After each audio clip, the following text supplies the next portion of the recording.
Hello everyone, welcome to Tathastu ICS and welcome to our class that is on the daily news analysis. Okay.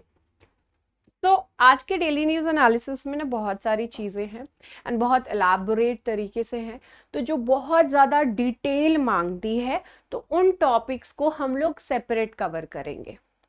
Okay and ये जो universe हम के ऊपर बार बार इतना सारा जो आर्टिकल आया है उसका पूरा 360 डिग्री इंफॉर्मेशन जो है वो आपको मैं प्रोवाइड करूंगी इन अ सेपरेट वीडियो। हालांकि उस चीज़ को हम लोग पहले भी कवर कर चुके हैं एक न्यूज़ एनालिसिस में, ठीक है, बट स्टिल अब इतनी बार आ चुका है तो मेरा मन कर रहा है एक बार क्यों क्यों नहीं एक बार और जो है उसके ऊपर हम लोग वीडियो बना ले। ओके चलिए, so let's get started with our daily news analysis and आज है 7th of July. 7th of July को क्या है जी? माहीवे है ना। चलिए, सो यहाँ पे आप देख सकते हैं कि बहुत सारी कोर्सेज हमारी रन मतलब हम लोग जो हैं वो भी चल रहा है as of now. So BA MA diploma plus UPSC and separately UPSC जो है ये सारे कोर्सेज आपको अवेलेबल करा रहे हैं। इसके अलावा सेपरेटली एनसीईआरटी की कोर्सेज जो हैं, एनसीईआरटी मॉड्यूल मतलब क्लासेस जो है एनसीईआरटी की 6 to 12 that is also being covered. तो आप इसमें इसको सब्सक्राइब कर सकते हो, इसमें आप एडमिशन्स ले सकते हो एंड ये BA MA इन सभी लोग मतलब ये ऑनलाइन मोड में है basically, so you can obviously get on this. I mean आप लोग जो इसमें इन्वॉल्व एडमिशन ले सकते हैं।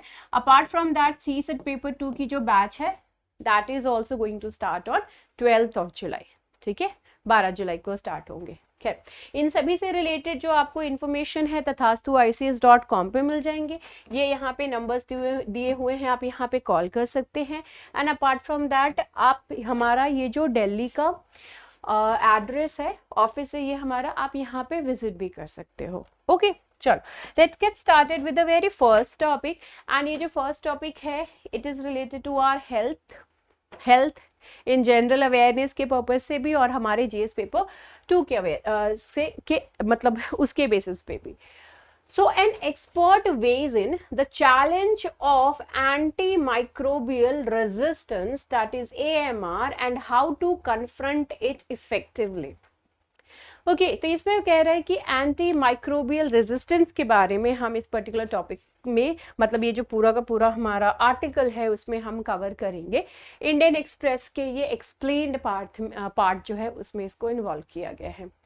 इंडियन एक्सप्रेस में बहुत जो एक्सप्लेन्ड पार्ट होता है वो बहुत ही अच्छा होता है, उसमें बहुत सारे जो इन्फॉर्मेशन प्रोवाइड कर रहे थे, डिटेल्ड एनालिसिस पूरी जो है आपको प्रोवाइड करते हैं, ठीक है।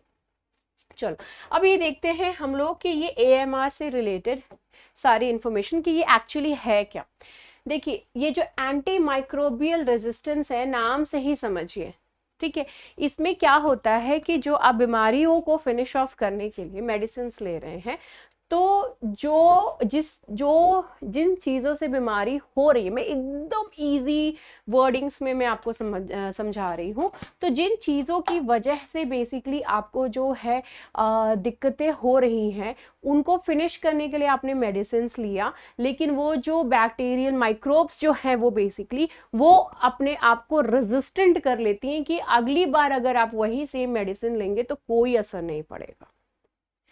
समझ रहे हैं ना, ठीक है। So it's just I mean, this is what it is. Okay, so AMR refers to the phenomenon where the pathogens become resistant to drugs that were previously effective against them. तो वो जो मेडिसिन पहले उनके ऊपर effective होते थे अब ये उनसे ना रेजिस्टेंस हो गया, मतलब अब जो है कोई फर्क नहीं पड़ता है। आप लोगों ने देखा होगा ना कि अब ये जो मीम है बहुत ज़्यादा फेमस कि जो मॉर्टिन लगाया हुआ है, मॉर्टिन के ऊपर ही जो है वो मस्कीटो भी बैठी हुई है बड़े आराम से, तो वो क्या हो गया, उसने रेजिस्टेंस वो मतलब वो जो है एकदम उसकी बॉडी रेजिस्टेंट हो गई, उसको कोई फर्क नहीं पड़ता है टाइप। सो वो तो हम मजाक में ले लेते हैं, but this is a really very serious issue. Okay, so it includes not only the antibacterial resistance but also resistance to drugs used to treat viral, fungal and parasitic diseases. So ये सिर्फ ये जो bacterial ही नहीं है, इसमें क्या मतलब bacteria ही नहीं, बहुत सारी अलग जैसे कि वायरल हो गया, फंगल हो गया, पैरासिटिक डिजीजेस हो गए, इन सभी के लिए ये चीज जो है वो एप्लीकेबल है, ड्रग रेजिस्टेंट होना। ओके ये इन सभी पे जो है एप्लीकेबल है। So this is why it is a serious issue. अब ये AMR जो है it has become a global issue, global issue हो गया है। It is a threat to the global public health and obvious सी बात है ग्लोबल लेवल पे, so it is going to impact, it is going to affect the humanity को, and not limited by the political boundaries. It doesn't matter वो बीमारी ये थोड़ी देखती है ये बॉर्डर है, इस बॉर्डर के आगे मैं नहीं जाऊंगा, है ना, ऐसा तो नहीं देखती है ना। ये क्या कहते हैं बीमारियां एंड ऑल। सो जैसे कि क्रॉस बॉर्डर कोरोना कहाँ नहीं गया भाई, आप खुद सोचिए, right? So this is the reason, this is what it is being said, animals and plants are also susceptible to AMR। इनको भी सेम चीज, सेम इशू है एनिमल्स एंड प्लांट्स में भी, as they can be afflicted by diseases caused by resistant pathogens. तो उनके ऊपर भी जो ये जो रेजिस्टेंट पैथोजेंस है उनसे इम्पैक्ट हो सकता है क्या, हो रहा है एक्चुअली। सो यहाँ पर जो ह्यूमंस हैं are victims of AMR due to irrational and improper use of the drugs. थोड़ा सा कुछ हो जाता है झटपट मेडिसिन ले लेते हैं, हम लोग ऐसा काम करते हैं।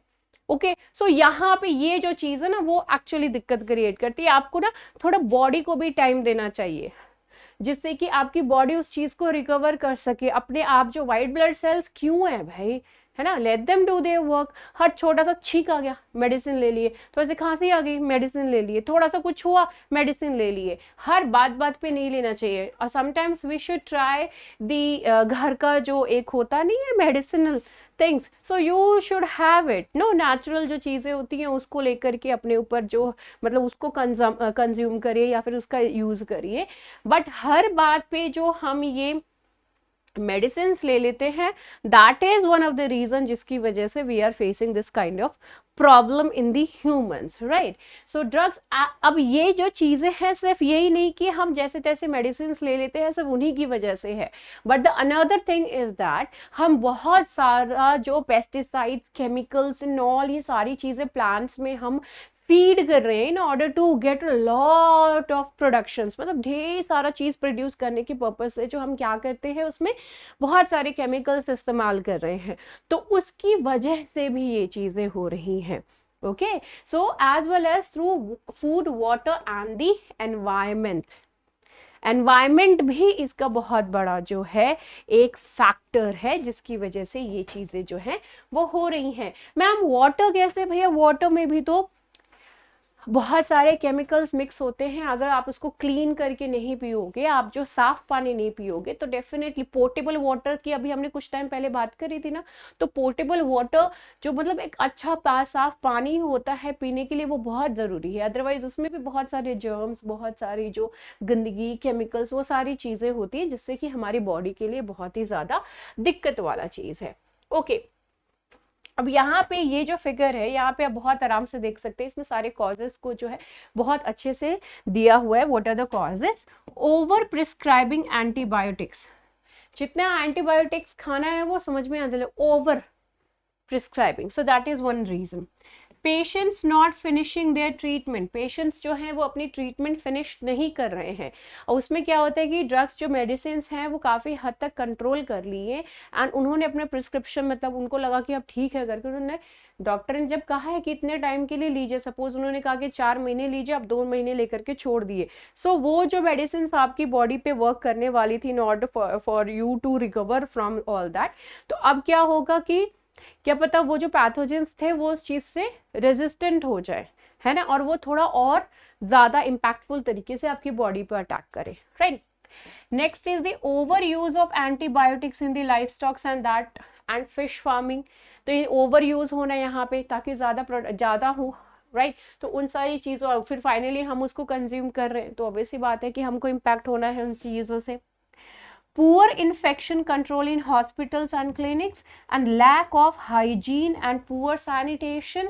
Apart from that, lack of new antibiotics being developed which could actually work on those pathogens who became resistant. तो जो रेजिस्टेंट बन गए उनके लिए हमको नया जो है मेडिसिन लेकर आने की जरूरत है ना, तो वो काम नहीं हो रहा है, तो that is also creating a problem for us, right. It is as simple as that. बहुत ज्यादा जो है ये डिफिकल्ट टॉपिक नहीं है. नेक्स्ट आता है efforts to address the AMR. क्या एफर्ट्स जो है यहाँ पर पुट किए जा रहे हैं? Over the past decade, prevention, control and response to AMR have been prioritized by national governments. Okay, तो national governments हो चाहे international organizations हो जैसे कि WHO, FAO, OIE, healthcare communities हो, civil societies हो, ये सभी जो हैं कोशिश कर रही हैं कि हम जो AMR के ऊपर प्रॉपर तरीके से काम करें एंड ये जो रेजिस्टेंस हो रही है हम नए ड्रग्स लेकर के आए या फिर लोगों को अवेयर करें, वो सारा काम करें, right. So WHO's global action plan was adopted in 2015. WHO ने इस चीज को लेकर के ग्लोबल एक्शन प्रोग्राम जो है वो लॉन्च किया था 2015 में, उसको अडॉप्ट किया गया एंड मेनी कंट्रीज, बहुत सारी कंट्रीज ने अपने खुद के भी एक्शन प्लान्स जो है वो स्टार्ट किए हैं, जैसे इंडिया का NAP इन 2017. Okay, national action plan. अब ये जो आपके लिए कुछ इंपॉर्टेंट पॉइंट्स हो गए है ना, ये कुछ इंपॉर्टेंट पॉइंट्स हो गए आपके मेंस एंड प्री दोनों के लिए यहाँ पे, ठीक है. नेक्स्ट हो जाता है इंडिया का जो NAP है ये फोकस करता है कोऑर्डिनेटेड एक्शन को लेकर के and a whole of government approach, advocacy, awareness building, community involvement, infection prevention and control, surveillance, research and international collaboration. तो इन सारी चीजों के ऊपर जो है इंडिया का प्रोग्राम जो है वो, इंडिया का जो प्लान है वो फोकस करता है. सिंपल सी चार सारी चीजें जो है यहाँ पर दी हुई हैं. Okay, now when it comes to the G20 health agenda जो है इंडिया की प्रेसिडेंसी के अंडर जब हुआ तो उसमें इसको काफी ज्यादा जो है इंपॉर्टेंस, काफी ज्यादा जो है वो प्रायोरिटी दी गई. ओके, इस चीज के ऊपर जो है काफी ज्यादा फोकस किया गया because this is something which we need to take care of. छोटी सी चीज जो है वो कब जाकर के कितना बड़ा रूप ले ले आपको पता नहीं रहता है, वही चीज यहाँ पर है. और ये वैसे तो छोटी चीज है नहीं, this is really very huge issue, बहुत बड़ी बात है ये, जिसको कि हम बहुत हल्के में लेते हैं ना. थोड़ा सा खांसी है फिर उसके बाद जो है कफ सिरप लेने लगे. Cough syrup is a kind of addiction, उससे एडिक्शन होती है. You are not suppose to take it every then and now, ये चीज को ध्यान में रखिए. ओके, नेक्स्ट है impact of COVID-19 on AMR efforts. क्या COVID-19 में भी यही चीज जो है वो सामने उभर करके आई थी, ठीक है. जब COVID-19 पैंडेमिक हुआ था तो ऑब्वियस सी बात है ये जो अटेंशन है वो और जो रिसोर्सेज हैं AMR से शिफ्ट होके COVID-19 में ये चीज चली गई थी, right. And significant efforts are now needed. अब जो है फिर से हमको COVID-19 बहुत ही ह्यूज लेवल पे जो लोग डिस्ट्रेस हो गए थे इस चीज को लेकर के, एंड जिस तरीके से ग्लोबल लेवल पे सिनेरियो हमको देखने के लिए मिला था, और जिस तरीके से चाइना में इतने ह्यूज लेवल पे डेथ देखने के लिए मिले थे, अमेरिका में जिस तरीके से सिचुएशन हो रखी थी, it was like a kind of anarchy kind of stuff which happened over there, right. तो अब इस चीज को लेकर के इंडिया में हम लोग जो है थोड़ा ज्यादा अलर्ट थे, इस वजह से फिर भी काफी कम डेथ हुई थी यहाँ पे, है ना. तो सिग्निफिकेंट एफर्ट उस टाइम हमारा जो ध्यान है वो COVID-19 की तरफ था. अब यहाँ पे कह रहे हैं कि अब हमको जो है अपना जो ध्यान है वो शिफ्ट करके फिर से जो AMR है उसकी तरफ करने की हमको जरूरत है. Okay, so this is what it is saying. अभी फिर से हमको जो है इसको ट्रैक पे लाने की जरूरत है. कोऑर्डिनेटेड एफर्ट क्या है? अब जैसे कि वन हेल्थ अप्रोच जो है ये इनिशिएटिव लाने के बाद and interministerial coordination despite the initiatives, ठीक है. हमारे पास इनिशिएटिव है जैसे कि वन हेल्थ अप्रोच की बात हो रही है, इंटरमिनिस्टेरियल जो कोऑर्डिनेशन है, the burden of addressing AMR is often seen as solely the responsibility of the health sector. One health करके हमारे पास ये जो अप्रोच जो है वो अब तो हमने ये जो इनिशिएटिव है ये तो लेकर के आए, ठीक है। हालांकि बहुत, चलो इसको मैं एकदम ही सिंपल तरीके से, हालांकि बहुत सारी चीजें हैं हमारे पास, but the problem is that we put the kind of responsibility कि भाई ये जो एएमआर से रिलेटेड जो चीजें समझाने का बोझा है ना, ये आप लीजिए। ये आप कौन लीजिए? हेल्थ सेक्टर वाले लीजिए, आप समझाइए बस। ओके, सो वो चीज जो है ये इनके ऊपर, ये पूरा बर्डन जो है वो लेकर के आए हैं। तो वो चीज यहाँ पर से जो है थोड़ा सा उनके ऊपर जो बर्डन है उसको थोड़ा कम करने की बेसिकली बात कर रहे हैं। ओके,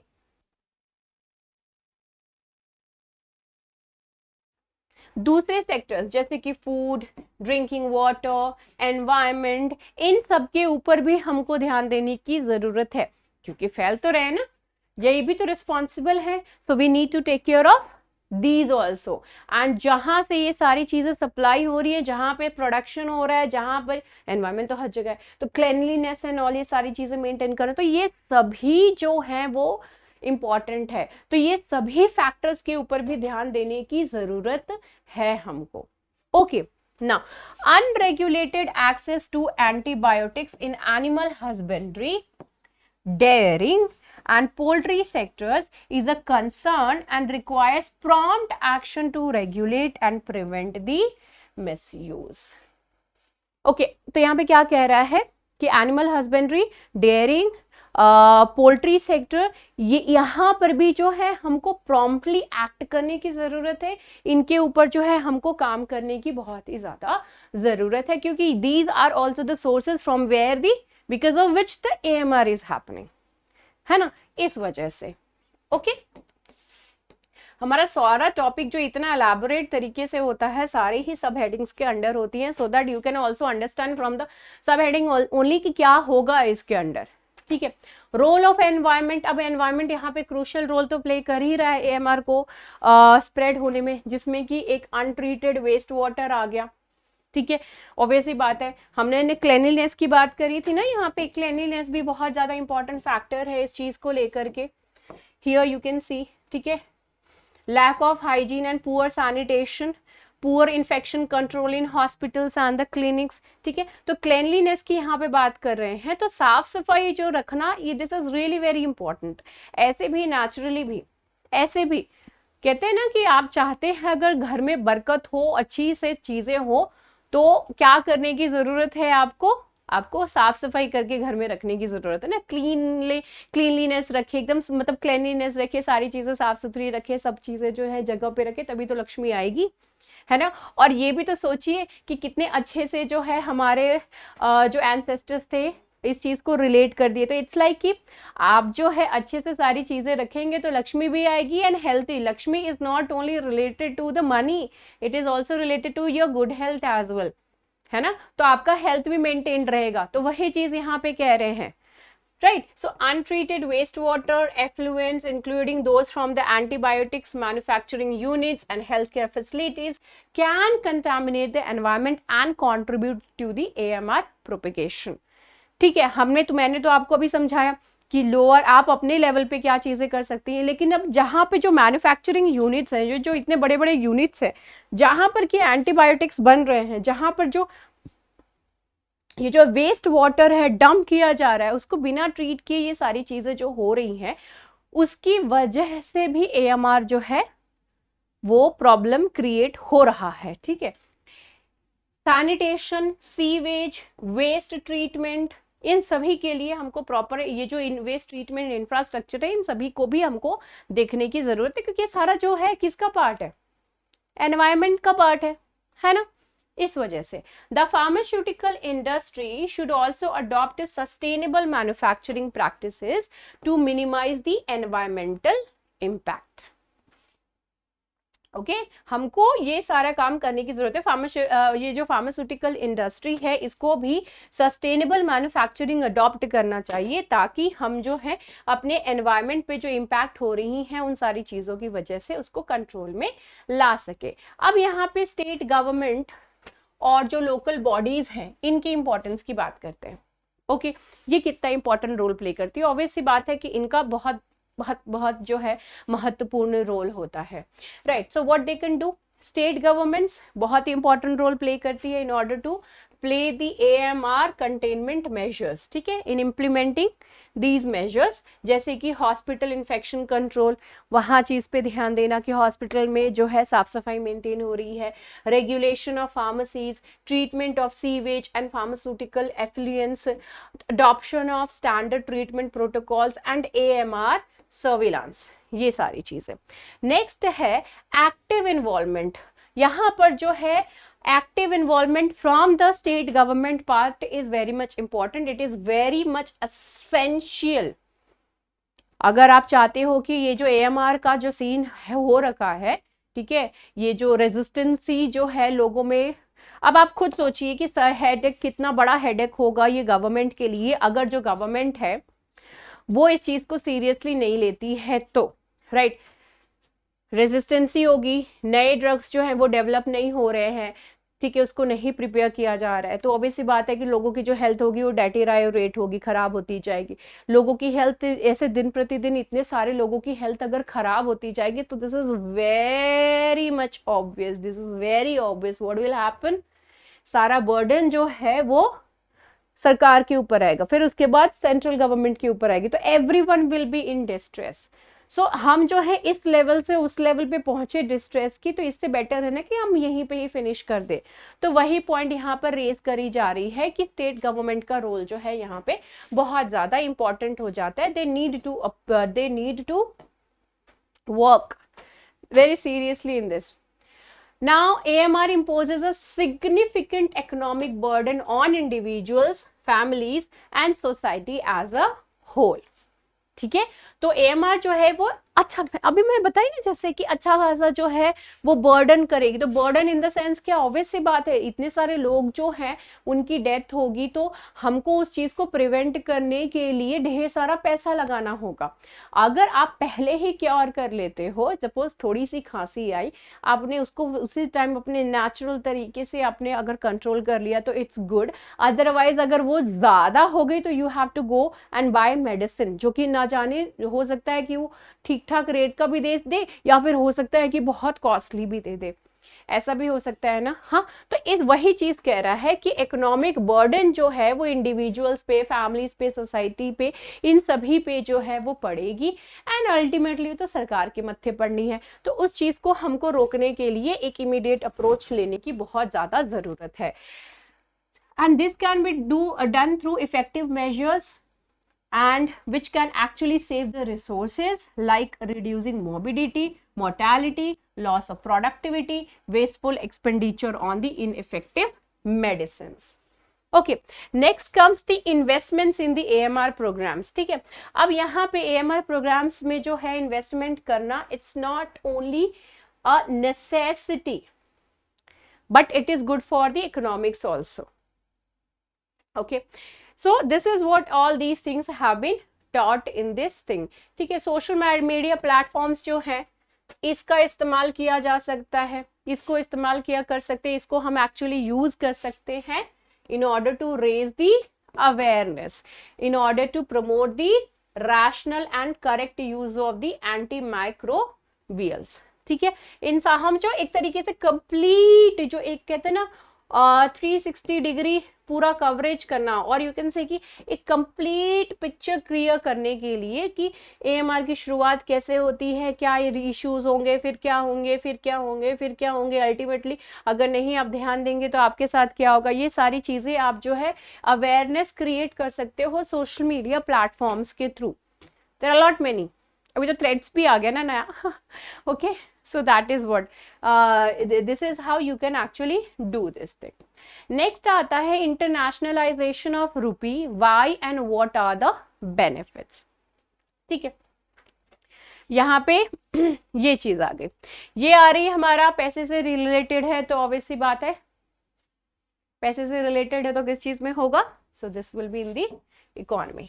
ठीक है, नाउ इंडिया का जो गोल है, इंडिया का goal is related to the, हमारा जो रुपी है जिस तरीके से ये पूरा जैसे डॉलर जो है पूरे दुनिया में छाया हुआ है, तो हम भी चाहते हैं कि वैसा ही हो। ओके हम क्या चाहते हैं वैसा ही हो। So the RBI of India aims to make the rupee global currency. ये काफी हद तक हमारे हमारे लिए भी एक तरीके से जो है ये बहुत ही ज्यादा यूजफुल और बहुत ही अच्छा है, ठीक है। So the rupee potential to become a an internationalised currency due to India's fast growing economy and resilience in the face of major challenges, this is what is being said. अभी जो है inflation का कितना बड़ा झटका जो है बहुत सारे स्टेट्स इन द सेंस की कंट्रीज पे पड़ा है ना। तो अब उसके बावजूद जो है इंडिया कितना स्ट्रांगली खड़ा है, बहुत स्ट्रांगली। इन्फ्लेशन का इम्पैक्ट यहाँ पे भी देखने के लिए मिल रहा है, but it is not facing any major issue, है ना, कोई बहुत मेजर इशू नहीं यहाँ पर हो रही है। तो ये चीज के लिए कह रहे हैं कि हम इतना एडवर्स सिचुएशन में भी ये जो चैलेंजेस है उसको भी फेस करके we are standing really very good. हमारा बैंक कोलैप्स नहीं हो रहा है, सच जो है भगवान की कृपा से ऐसा कुछ हो नहीं रहा है करके। ओके तो हमारे पास पोटेंशियल है, हमारी एक फास्ट ग्रोइंग इकोनॉमी है, तो हमारे पास पोटेंशियल है। किस चीज के लिए पोटेंशियल है? अपने रुपये को इंटरनेशनल लेवल पे ले जाने के लिए। ओके अब यहाँ पे इंटरनेशनलाइजेशन का यहाँ पर क्या सीन है, क्या होगा इसका मतलब? अब इसका मतलब ये इंटरनेशनलाइजेशन पैसे रुपए का करना, इसका क्या मतलब है? इसका मतलब ये है कि जो रुपये है, रुपी उसको हम क्रॉस बॉर्डर ट्रांजैक्शंस में यूज करेंगे। ट्रेड हो रहा है, जो भी लेनी देनी जो भी होगी हमारी, तो वो किस में होगी? रुपी के फॉर्म में होगी। Generally what people do, they do it in the dollar, okay वो डॉलर में करते हैं। But now what we are aiming कि हम वही चीज जो है वो रुपी में करेंगे। It starts with promoting the rupee in import and export trade and then expanding its use in other current account transactions followed by the capital account transactions.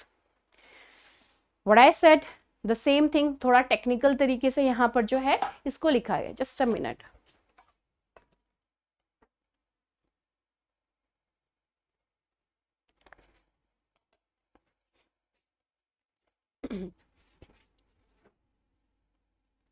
तो यहां पर है कि अगर हमको इंटरनेशनलाइजेशन करना है रुपये का, राइट, तो जो इंपोर्ट एक्सपोर्ट ट्रांजैक्शंस होंगी, इंपोर्ट जो भी इंपोर्ट एंड एक्सपोर्ट हम जो भी चीजें करेंगे, तो उसमें जो भी करंट अकाउंट या फिर कैपिटल अकाउंट से जिस भी तरीके का हमको ट्रांजैक्शन होता है, वो सारा ट्रांजैक्शन हम किस में करें?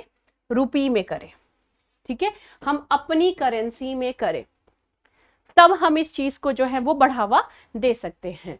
Full convertibility of the rupee on the capital account and unrestricted cross-border fund transfers are the essential part of this thing. अब यहाँ पे यही चीज है। अब देखिए, जब आप डॉलर एक्सचेंज कराते हो तो एक्सचेंज रेट में कुछ कटता है ना, ओके तो this is what is saying कि हम जो रुपी है, जब हम इसका ट्रांजैक्शन पूरा कर रहे हैं, तो it should be done in the full convertibility should be there, right? And unrestricted cross border fund transfers should be allowed. restriction नहीं होनी चाहिए, ठीक है। तो ये मतलब इसके लिए हमको क्या करना पड़ेगा? रूल्स बनाने होंगे उसके अकॉर्डिंग, है ना। Current reserve currencies and the US dollar's dominance. अभी जो ज्यादातर पूरी दुनिया में जो ट्रांजैक्शंस होते हैं वो ट्रांजैक्शंस यूएस डॉलर में होते हैं, तो इसका एक अच्छा खासा डोमिनेंस है, इसका अच्छा खासा एक जो है दबदबा बना हुआ है पूरे वर्ल्ड में। The US dollar enjoys the exorbitant privilege due to its widespread use in the international transactions and the benefits it provides to the US. Okay अब इससे क्या होता है कि यहाँ पे इंटरनेशनल ट्रांजैक्शंस इसमें हो रहे हैं, यूएस डॉलर की मांग हमेशा रह रही है, it is always in demand. There is something called hot currency. क्या होता है वो? कमेंट सेक्शन में लिखिए, what does it mean. See dollar dominance जो है ये सपोर्ट होता है काफी फैक्टर्स की वजह से। एक तो बहुत बड़ा फैक्टर हो जाता है यूएस की इकोनॉमी, वो खुद में बहुत बड़ी है, एक तो वो पॉइंट हो गया। दूसरा हो गया एक इंपॉर्टेंट पॉइंट जो कि हम इंडिया की करेंसी के लिए भी कह रहे हैं, that is the trade networks हो गया। नेक्स्ट है financial market depth and the macro economic stability maintain करना बहुत ज्यादा जरूरी है। और अभी जिस तरीके का सिचुएशन है अमेरिका में, हम उस चीज का बहुत ही अच्छा फायदा उठा सकते हैं if we can. So macro economic stability maintain करना, फिनेंशियल मार्केट डेप्थ जो है उस चीज को मेंटेन करना, ये सारी चीजें करेंगे, ये करते हैं, that is and it is there, करते हैं क्या, इट इज देयर। सो इसलिए डॉलर डोमिनेंस है, ओके। एंड हमारे पास जो है इसका कोई ऑल्टरनेटिव भी तो नहीं है, that is also a kind of important stuff. अब यहाँ पे ये जो आप ये देख रहे हो रुपए का साइन का कितना सुंदर सा है ना। सो you can go through this thing, आप जो है इस चीज को थोड़ा सा आप गो थ्रू कर लीजिएगा। The PDF will be provided and तथास्तु का एक करंट अफेयर्स का भी टेलीग्राम चैनल जो है वो स्टार्ट हुआ है, only dedicated for the current affairs. यहाँ पे जो पीपीटीज होती हैं प्लस जो एक्स्ट्रा इन्फॉर्मेशन होता है, वो सारी चीज़ें, बहुत सारी चीज़ें जो है हम प्रोवाइड करते हैं उस चैनल पे। तो you can get this thing from there itself, ठीक है। आप जो है वहाँ से इस चीज़ को देख लीजिएगा पूरा अच्छे से ना। चाइनीज रेनमिनबी,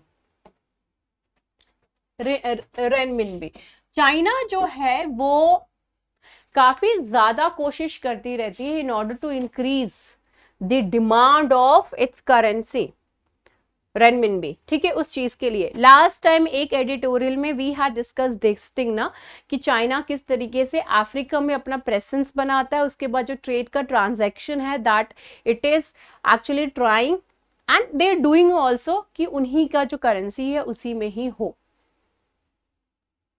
ओके ठीक है। सो जो चाइनीज रेनमिनबी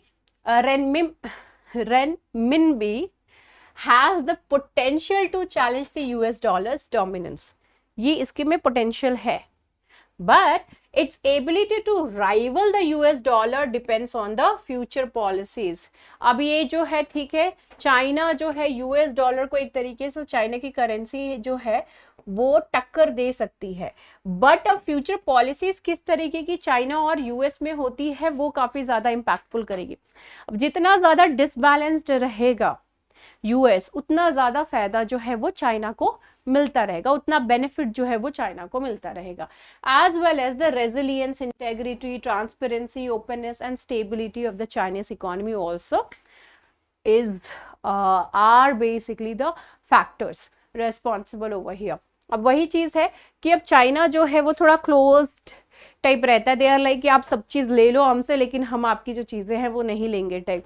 तो ट्रांसपेरेंसी यहाँ पे मेंटेन किस तरीके से कर पाएंगे, ओपननेस, स्टेबिलिटी, इंटेग्रिटी, रेजिलियंस, ये कैसे, ये सारी चीजें होंगी, तो ये क्वेश्चन मार्क यहाँ पे जरूर रेज हो जा रहा है, राइट। सो चाइना भले ही टक्कर दे सकती है, बट द प्रॉब्लम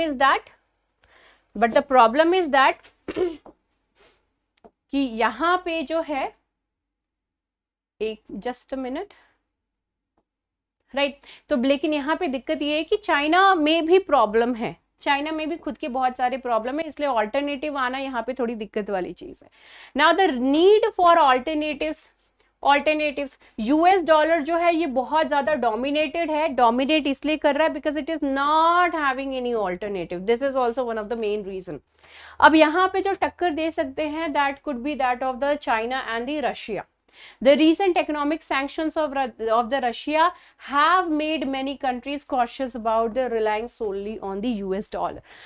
अब सिर्फ अब चाइना, जो रशिया में जिस तरीके से जो है sanctions all of a sudden कर दिए गए, तो ये जो सैंक्शंस हो रहे थे, तो ये सैंक्शंस की वजह से they are actually a lot many people, the business people, they are like कि भाई डॉलर्स के ऊपर जो कंप्लीटली डिपेंडेंट रहना ये थोड़ा खतरनाक वाला सिचुएशन हो सकता है कभी भी किसी भी टाइम में, because if US is like if it's not good for me it's not good for anyone, okay. So that's the policy. खैर, तो यहाँ पे ये जो है एक क्वेश्चन जरूर हो जा रहा है कि हाँ भाई, हम जो चाइना मतलब सिर्फ यूएस डॉलर जो है उस पर डिपेंडेंट नहीं रह सकते हैं करके। नेक्स्ट है internationalisation, advantages of the internationalisation of the rupee. इसके क्या एडवांटेजेस हो जाएंगे? एक तो सबसे बड़ी हो जाएगी कि अगर क्रॉस बॉर्डर ट्रांजैक्शंस होते हैं तो it will reduce currency risk for the Indian businesses, है ना। तो हमारे बिजनेसमैन लोगों के लिए बहुत ज्यादा अच्छा हो जाएगा ना, जो हमको पैसे एक्स्ट्रा देने पड़ते हैं उस चीज को लेकर। It lowers the cost of doing business and enables better growth opportunities also. We can invest in the rupee itself, right? तो अब वहां पे जो है इन लोगों के लिए बिजनेस करना आसान हो जाता है एंड बेटर ग्रोथ अपॉर्चुनिटीज इन लोगों के लिए क्रिएट हो जाएंगी।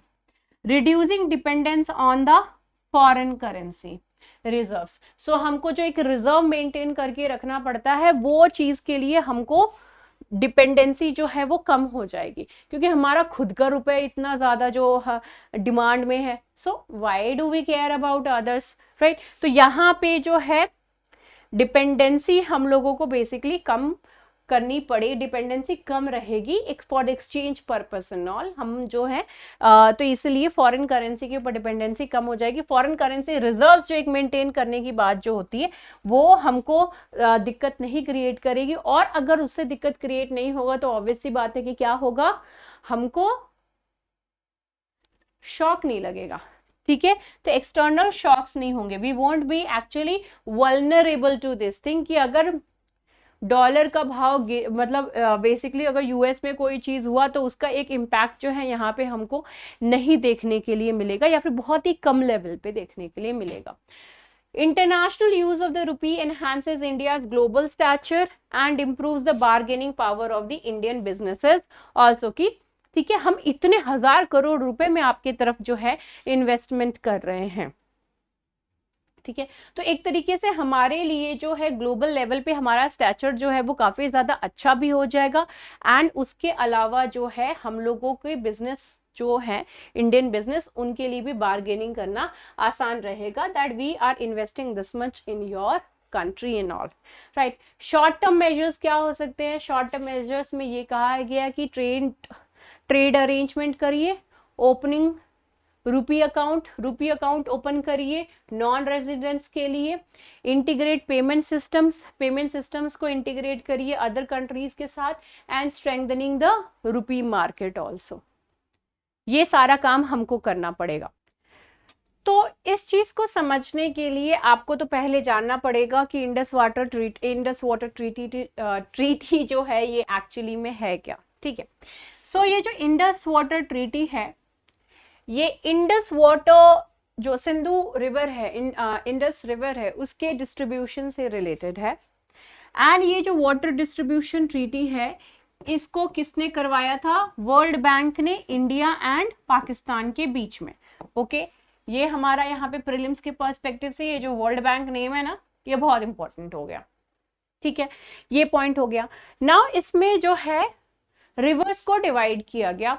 इसमें ये कहा गया कि जो रावी, सतलज और ब्यास नदियां हैं इसका पानी कहाँ जाएगा? इंडिया के लिए, ठीक है। वहीं पे ही इंडस, झेलम और चेनाब नदियों के जो पानी है वो किसको मिलेंगी? पाकिस्तान को। So it will go with to the Pakistani side. Now अब ये इंडस वाटर ट्रीटी ही एकमात्र ऐसी ट्रीटी है पूरी दुनिया में जहां पर कि 80% वाटर जो है, नियरली 80% वाटर जो है वो दूसरी कंट्री में जा रहा है जहां पे रिवर्स ओरिजिनेट नहीं हुई है, ओके। ये एकमात्र ऐसी ट्रीटी है पूरी दुनिया में, राइट।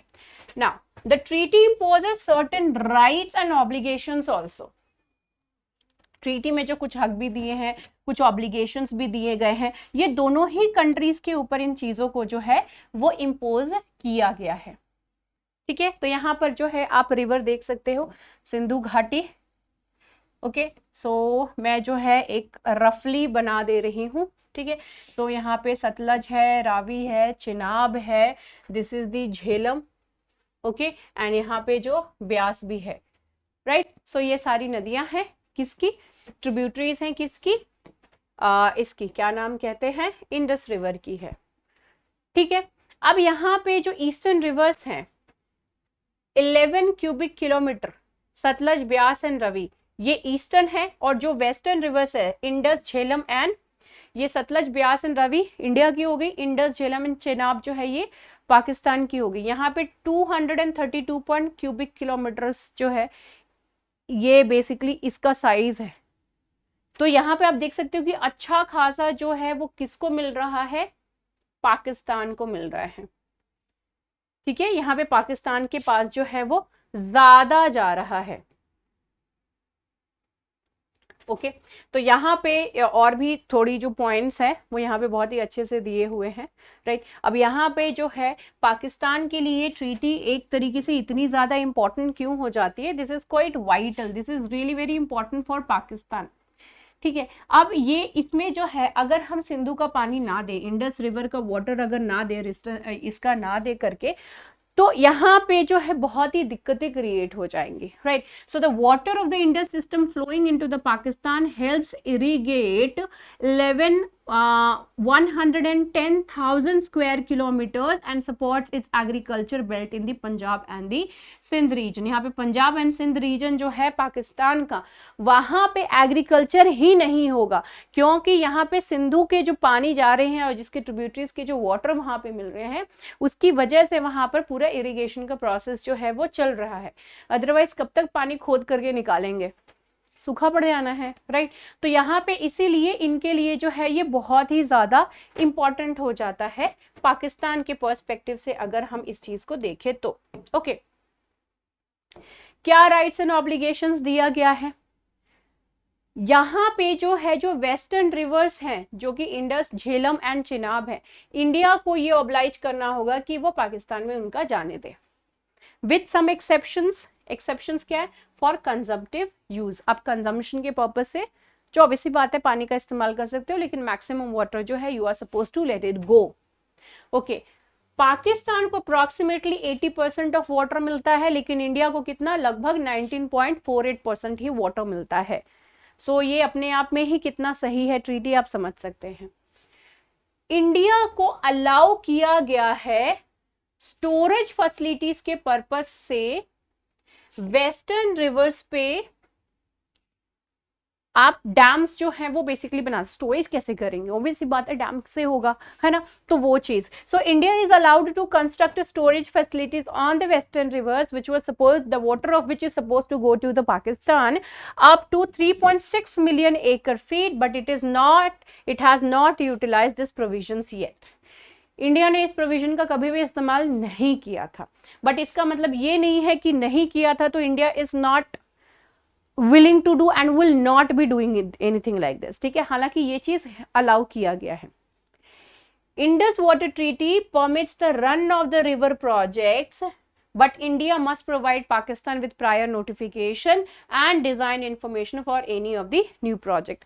इंडिया को all in all, इंडिया को जो है ये फ्रीडम दिया गया है that if you want to build a dam, ठीक है, आप वहां पे बेसिकली जो कंस्ट्रक्शन करना चाहते हो तो you can do that, but वही है कि वाटर फ्लो करना चाहिए, वाटर जो है उनको मिलते रहना चाहिए, कंजम्पशन के पर्पज से ही जो है आप वाटर को रख सकते हो करके। तो ये सारे जो सिनारियोज हैं उसको ध्यान में रख करके you have to do, and इसका पूरा जो डिजाइनिंग का स्ट्रक्चर है, जो प्लान है, वो आपको जो है सामने वाले को बताना पड़ेगा। Okay, dispute redressal. अब जब डिस्प्यूट होता है तो वहां पे क्या सीन होगा, ठीक है। तो आर्टिकल 9 जो है इंडस वाटर ट्रीटी का, इसमें ये कहा गया it establishes a 3 level dispute resolution mechanism. 3 level का जो है डिस्प्यूट रिड्रेसल मैकेनिज्म बिल्डअप करने की यहाँ पर बात कर रही है। अगर किसी तरीके कोई डिफरेंसेस या फिर डिस्प्यूट्स हैं इस प्रोजेक्ट्स को लेकर के, इंडस वाटर रिवर पे अगर कोई प्रोजेक्ट होता है तो उसके पर्सपेक्टिव से, फर्स्ट लेवल पे क्या है, अब यहां पे क्या करेंगे, forming the other party through the permanent Indus commission. Permanent Indus commission जो है उसको फॉर्म करना about any plan projects on the Indus river, यहां पे इन्वॉल्व करना होगा from the other party through the permanent Indus commission. Permanent Indus commission के थ्रू जो है दूसरी किसी तीसरी पार्टी को जो है लेकर के आना होगा अगर किसी का कोई प्रोजेक्ट जो है इंडस रिवर पे आता है तो। If PIC permanent Indus commission fails to resolve the issue, अगर ये इशू जो है वो रिजॉल्व नहीं हो पाती है तो हम सेकेंड लेवल पे जाएंगे। अब ये सेकेंड लेवल पे क्या काम होगा, सेकेंड लेवल पे वर्ल्ड बैंक जो है वो अपॉइंट करेगी न्यूट्रल एक्सपर्ट, जो कि न्यूट्रल होकर के सारी बातों को सुनेंगे, जानेंगे एंड अकॉर्डिंगली अपना फैसला जो है वो सुनाएंगे, ताकि सेटलमेंट जो है वो जो ये डिफरेंसेस हैं वो उसको सेटल कर सके। अगर न्यूट्रल एक्सपर्ट भी जो फेल हो जाते हैं तो तीसरे लेवल पे आती है कोर्ट, ठीक है, कोर्ट आती है, where in a court of arbitration that is COA is involve with the chair appointed by the World Bank. तो वर्ल्ड बैंक जो है ये एक पर्सन प्रोवाइड करेगी, कोर्ट ऑफ आर्बिट्रेशन में जाएगा ये बेसिकली, एंड वहां पे जो है जाकर के फाइनली रिजॉल्व होगा। तो 3 स्टेज हो गए। पहले स्टेज में क्या आएगा, PIC, ठीक है, यहां पर क्या है, परमानेंट इंडेक्स कमीशन। दूसरा आ जाएगा, हम क्या करेंगे, वर्ल्ड बैंक जो है, World Bank neutral expert appoint करेगी। प्लीज राइट डाउन, सॉरी ये तो लिखा ही हुआ है, मैं NCERT वाला बैच समझ रही थी। सो न्यूट्रल एक्सपर्ट जो है वर्ल्ड बैंक के द्वारा एस्टैब्लिश करी जाएगी, मतलब उनको बुलाया जाएगा in order to resolve this thing. And तीसरा क्या है, तीसरे में ये लोग क्या करेंगे, कोर्ट ऑफ आर्बिट्रेशन के इधर जाएंगे और वहां पे फाइनली जो है इस चीज को रिजॉल्व किया जाएगा। अभी ये जो प्रेजेंट डिस्प्यूट चल रहा है, अब इसका एक बार देख लेते हैं, क्योंकि सारा इन्फॉर्मेशन तो आपको मिल गया ना इससे रिलेटेड। किससे related, Indus valley, sorry Indus water civilisation से रिलेटेड, इंडस वाटर डिस्प्यूट जो है उससे रिलेटेड सारी इन्फॉर्मेशन मिल गई। हिस्ट्री पढ़ाते पढ़ाते अभी करंट में भी हिस्ट्री घुस रही है। ओके, खैर, so the current issue stems from long standing dispute. अब ये जो लॉन्ग स्टैंडिंग डिस्प्यूट है किस चीज से related, 2 hydro electric power projects जो है वो कंस्ट्रक्ट करने की बात हुई, करने का हुआ इंडिया की तरफ से। ये ध्यान में रखिएगा, ये भी हमारे प्रीलिम्स एंड मेंस के पर्सपेक्टिव से दोनों ही इंपॉर्टेंट है, ठीक है। एक तो हो गया किशन गंगा रिवर, ठीक है। किशन गंगा रिवर कौन है, ये क्या है, ये झेलम रिवर की जो है ट्रिब्यूटरी है, इसके ऊपर बिल्डअप करना था एक हाइड्रो इलेक्ट्रिक पावर प्रोजेक्ट। दूसरा क्या था, दूसरा है राटल हाइड्रो इलेक्ट्रिक प्रोजेक्ट, ये भी बनाना था। ये किसके ऊपर बनाना है, चिनाब के ऊपर बनाने के लिए। ओके, यहाँ पे 2015 में जो है एक न्यूट्रल एक्सपर्ट एस्टैब्लिश करने के लिए बोला था, रिक्वेस्ट किया था पाकिस्तान में, okay, to address its technical objections, जो भी इसने ऑब्जेक्शंस किए थे उस चीज को रिजॉल्व करने के लिए।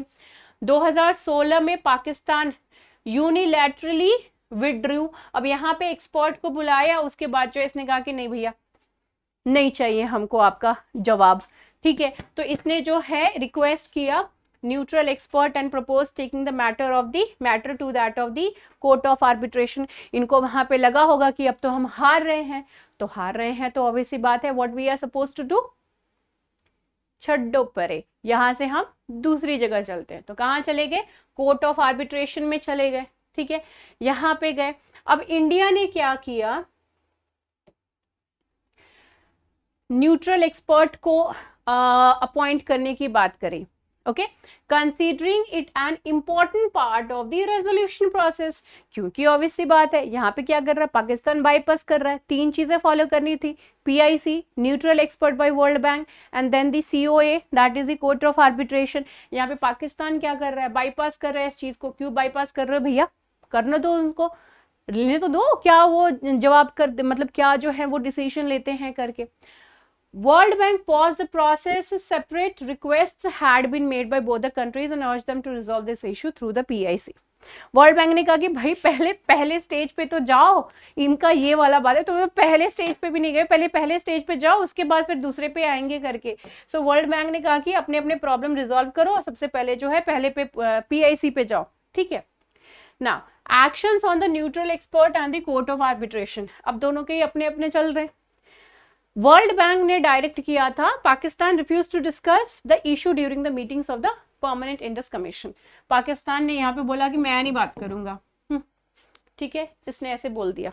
नाउ मार्च 2022 में पाकिस्तान ने फिर से इंसिस्ट किया वर्ल्ड बैंक को कि भाई इसको जो है कोर्ट ऑफ आर्बिट्रेशन में हम लोग लेकर के चलते हैं। कहा कि initiated actions on both the neutral and the court of arbitration, इसने कहा कि हम दोनों में लेके चलते हैं, ठीक है, दोनों में ही करते हैं, न्यूट्रल में भी एंड कोर्ट ऑफ आर्बिट्रेशन में भी।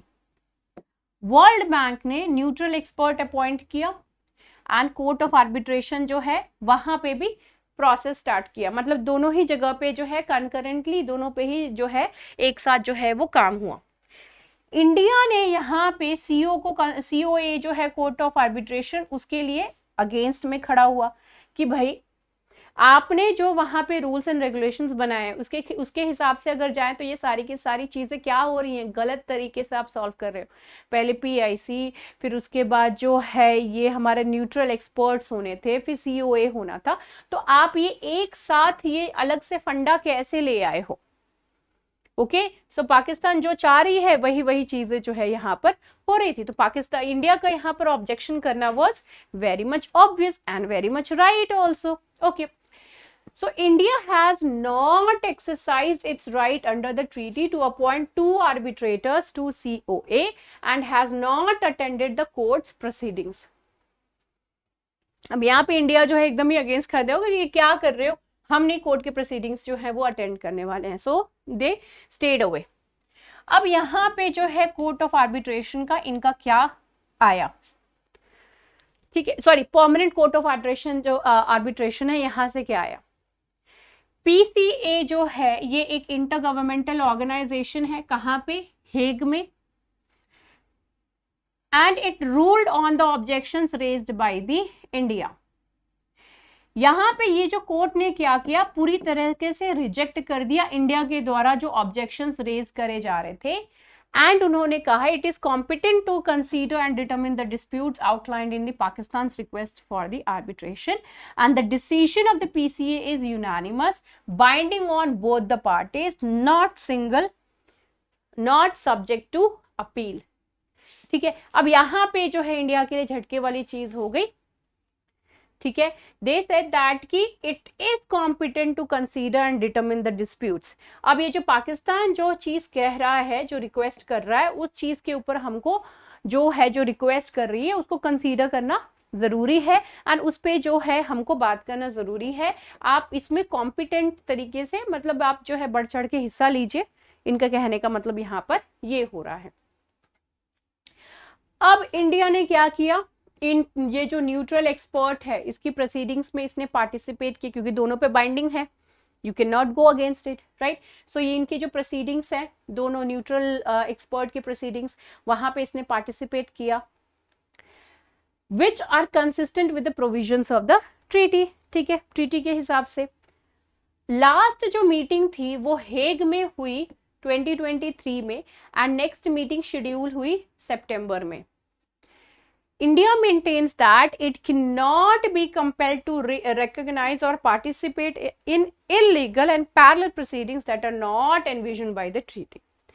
इंडिया का यहाँ पे जो पॉइंट आउट करना है वो बहुत ही सही है कि जो हम ये ट्रीटी में जो पॉइंट्स मेंशन हैं हम उसके एकदम उलट जा रहे हैं, तो we are not compelled, we are not compelled to sit, we are not compelled to sit over there, we won't be sitting, हम नहीं बैठेंगे वहां पे, ओके, हम नहीं सुनेंगे वहां पे, क्योंकि वो चीज तो ट्रीटी में है ही नहीं। उनका ये चीज कहना बहुत ही वाजिब है, इंडिया का ये पॉइंट आउट करना इज रियली गुड, मतलब ये सही है, okay.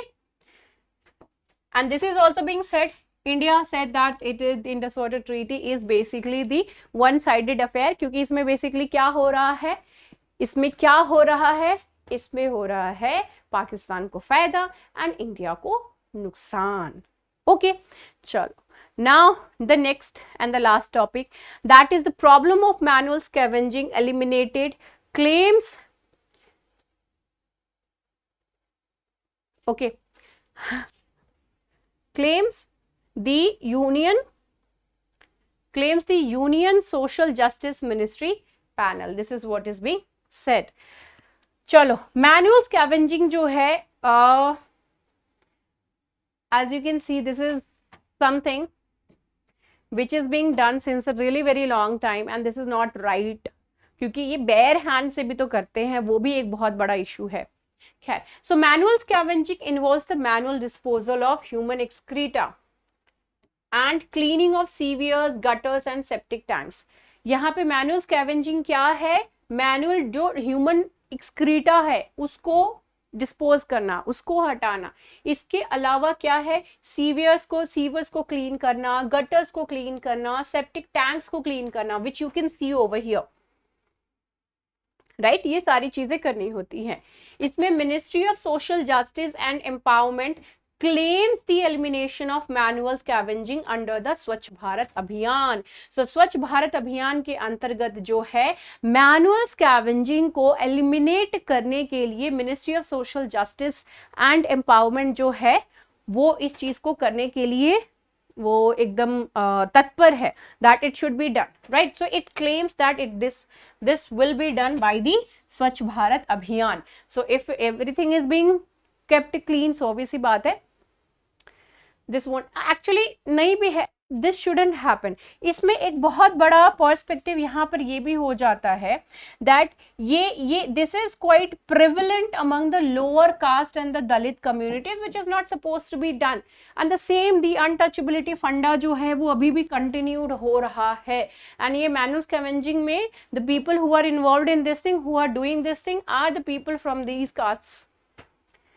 And this is really very heartbreaking. एक तो ये किसी को होना ही नहीं, करना ही नहीं चाहिए with the hand and all, but the things even if it is being done, it is being done by the bare hand and all. They are not getting any kind of safety. किसी भी तरीके की जो safety की बात होती है उस टाइप की चीजें इनको जो है वो नहीं दी जाती हैं, which actually turns fatal for them. Practice of manual scavenging in India. Manual scavenging में क्या होता है? ड्राई लैट्रिन को क्लीन करना, public street, septic tank, sewers and gutters, इन सभी को जो है क्लीन करना. अब यहाँ पे जो है आपके लिए डेटा दिया जा रहा है. डेटा में क्या? 2018 में लगभग 58,000 लोग जो हैं वो कैसे काम करते थे? मैनुअल स्कैवेंजर्स थे. 58,000 पीपल 2018 में.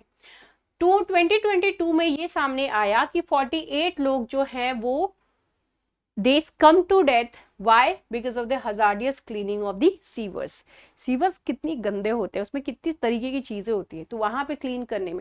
अब ये जो नंबर है ये सारे सरकारी हैं, रिपोर्टेड है. बहुत सारे ऐसे नंबर होंगे जो पता ही नहीं चलते हैं, वो दबा दिए जाते हैं कहीं पे. Okay, the numbers were 49 in 2021, 19 in 2020 and 117 in 2019. These were the numbers. Okay. Right. अब परसिस्टेंटली यहाँ पे जो है इसके ऊपर काम हुआ है एंड उसके बारे में जो है यहाँ पे बहुत सारे पॉइंट्स दिए हुए हैं, जिसमें से एक आप देख सकते हैं employment of manual scavenging, scavengers and construction of dry latrines prohibition act 1993.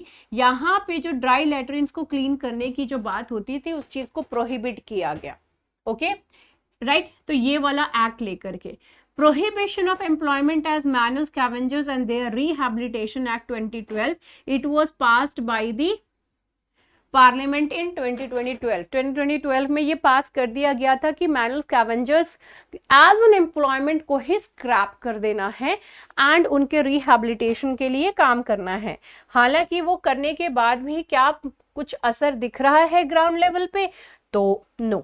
Okay, as such तो है, वैसा ह्यूज लेवल पे तो कुछ देखने को नहीं है. Salient features of the Prohibition of Employment as Manual Scavengers and their Rehabilitation Act of 2013. यहाँ पे it bans the manual scavenging in all forms, expands the definition of manual scavengers to include manual removal of the human excreta.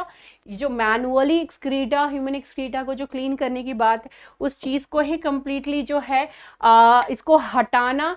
and apart from that इसको पूरा full proof definition भी तो होना चाहिए ना. definition matters a lot when it comes to this law and order, बहुत matter करता है. ठीक है, तो manual scavengers to include all manual removal of the human excreta. किसी भी तरीके से मैनुअल लेवल पे ह्यूमन एक्सक्रीटा का अगर क्लीन हो रहा है तो वो उस चीज को इन्वॉल्व करना.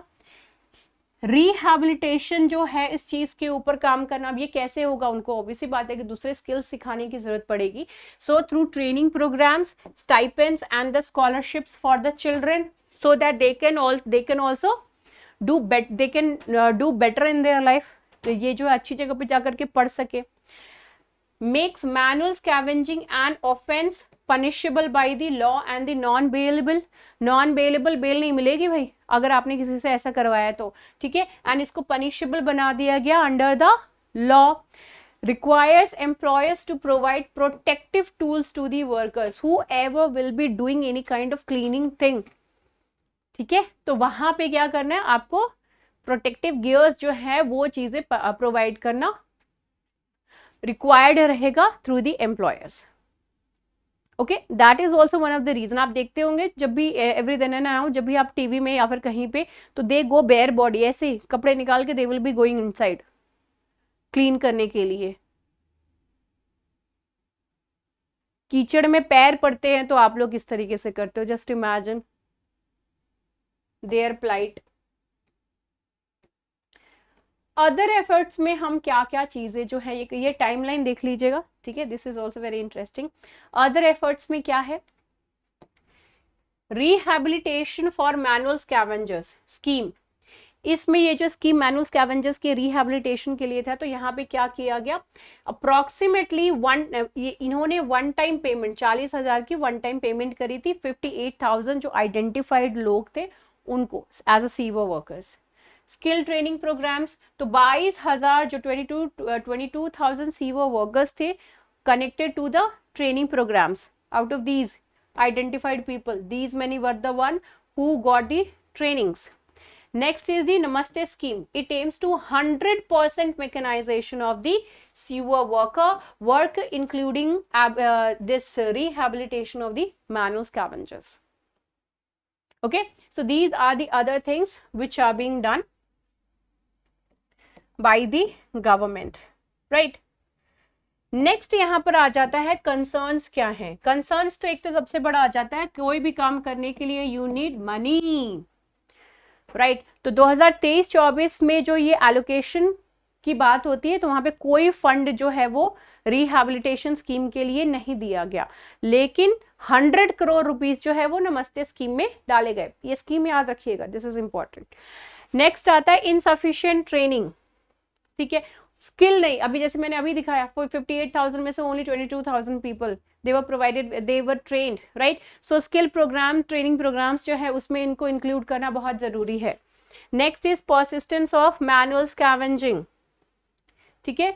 Only 520 districts in India have declared themselves as free from the manual scavenging. सिर्फ इतने ही जगह हैं जिन्होंने ये क्लेम किया है कि हम मैनुअल स्कैवेंजिंग अपने जगह पे जो है वो नहीं कराते हैं। तो इस चीज के ऊपर भी चेकआउट करना, we need to know that is it being practised at other places or not. We need to check on this thing. हमको ये जो चीज है इसके बारे में जानना जरूरी है। वे अहेड, अब यहाँ पे जो है सबसे पहले काम जो है इनको डेथ्स है ना, वो चीज को prevent. So prioritise the prevention of deaths during hazardous cleaning of sewers and septic tanks. Next one is local bodies should identify and profile the septic tank or the sewer workers. local bodies ही ये काम बहुत अच्छे से कर सकती हैं, तो इनको ये काम देना कि भाई आप जो है अच्छे ये पता करो कोई है क्या ऐसा आदमी, और उनको जो है सेफ्टी इक्विपमेंट प्रोवाइड करना, एंड दूसरी जो वर्क है उसके लिए ट्रेनिंग प्रोवाइड करना, that should be done. And enrol them in the Ayushman scheme. Ayushman Bharat जो स्कीम है उसके अंतर्गत उनको एनरोल कराओ अपनी उनके हेल्थ की पर्सपेक्टिव से। बेस्ट प्रैक्टिसेस क्या है, बंदी कूट रोबोट, ये मेक इन इंडिया के तहत जो है इसको बनाया गया, मेक इन इंडिया के तहत एंड स्वच्छ भारत अभियान के तहत। It was developed under the part of the Make in India and the Swachh Bharat Abhiyan, and it is world's first robotic scavenger. Now अभी यहाँ पे ये चीज देखना होगा कि हम किस तरीके से जो है इसका इस्तेमाल बेसिकली कर सकते हैं in order to use and clean the manholes and all. Okay तो यहाँ पे जो सबसे पहले कंक्लूजन में यही चीज़ है कि we need to increase the funding. Okay तो फंडिंग जो है वो बहुत ज़्यादा ज़रूरी है, तो गवर्नमेंट की तरफ से एलोकेशन थोड़ा होना एंड देन उसका यूज़ करना ट्रेनिंग के लिए। So insufficient training is there, persistent practices remain even now, so we need to look into all these kind of thing. If you people see anyone, please guide them, और अगर जो है आप ऐसा कहीं पे होते हुए देखते हैं तो इन्फॉर्म करिए उन लोगों को कि ऐसी ऐसी चीज़ें हैं, एंड आपके घर में अगर ऐसा होता है तो please don't let these things happen. ये बहुत ही जो है गलत प्रैक्टिस है। Okay, so with this thing I am ending my session. I hope you people enjoyed and liked it, क्योंकि बहुत सारा जो है इन्फॉर्मेशन था, राइट थोड़े कम ही टॉपिक्स थे लेकिन बहुत सारी चीज़ें इसमें कवर कर ली गई हैं। ठीक है, सो चलते हैं, मिलते हैं अगले सेशन में। Bye bye.